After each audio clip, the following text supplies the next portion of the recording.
হিন্দু মহাকাব্য রামায়ণের কাহিনীকে ভিত্তি করে উত্তর ভারতে বছরের এই সময়টায় অনুষ্ঠিত হয় রামলীলা। আর এবারে রাজধানী দিল্লির লালকেল্লাতে শহরের সবচেয়ে বড় রামলীলায় পারফর্ম করেছে ঢাকার মগবাজারের তরুণী Tasmia Hossain.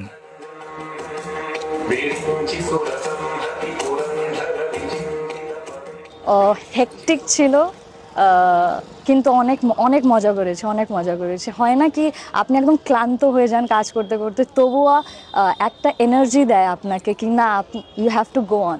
So Ramlila acted like that energy house for me.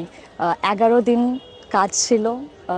সকালে রিহার্সালের জন্য আসতে হতো 6টা-7টার দিকে, এরপরে দুপুরে ফাইনাল টেক হতো স্টেজে, তারপরে ড্রেসিং, মেকআপ, এরপরে ফাইনাল শো হতো। শো তো একটা জিনিস যেটা হয়েছে আমাদের স্টেজে, তাছাড়াও যে গ্রিন রুমে একটা যে টিম স্পিরিট ছিল, সেটাও মানে অভিজ্ঞতাটা একদম এক ওয়ার্ডে বলতে গেলে it was an amazing experience.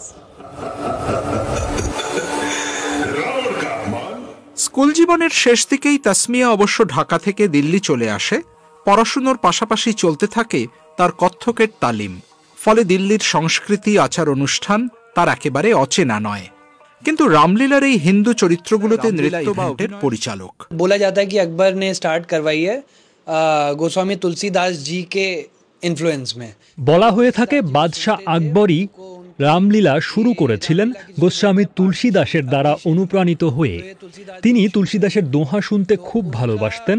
সেখান থেকেই অওধি আর ফার্সি শৈলীর মিশেলে এই রামলীলা চালু করার ভাবনাটা আসে। রামায়ণের গল্প তার এত ভালো লেগেছিল, একজন মুসলিম শাসক হয়েও হিন্দু মহাকাব্যের কাহিনীকে তুলে ধরতে আকবর কিন্তু দ্বিধা করেননি।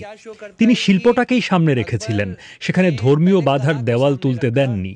rather than religious barriers को। ভিন্ন দেশ, ভিন্ন সংস্কৃতি, ভিন্ন ধর্মের হওয়া সত্ত্বেও তাসমিয়া যেভাবে রামলীলার পুরো টিমের সঙ্গে মিশে গিয়েছিল, নির্মাতারাও তাতে তার প্রশংসায় উচ্ছ্বসিত। पहली बात तो ऐसे बच्चों के अंदर एक इनसिक्योरिटी मैंने फील करी है जो मुझे तस्मिया में नहीं लगी। যে বাচ্চারা অন্যরকম পরিবেশ থেকে আসে, তাদের মধ্যে আমি একটু নিরাপত্তা বোধের অভাব দেখি। সেটা কিন্তু তাসমিয়ার মধ্যে একদম ছিল না। ওর নাচের সময় ও ছিল একেবারে বাধাবন্ধনহীন, যা একটা শিল্পীর অন্তর থেকে অনুভব করাটা খুব জরুরি। সেই আস্থাটা ওর ছিল। ও বুঝতেই দেয়নি যে একটা সম্পূর্ণ আলাদা সংস্কৃতি থেকে ও এসেছে।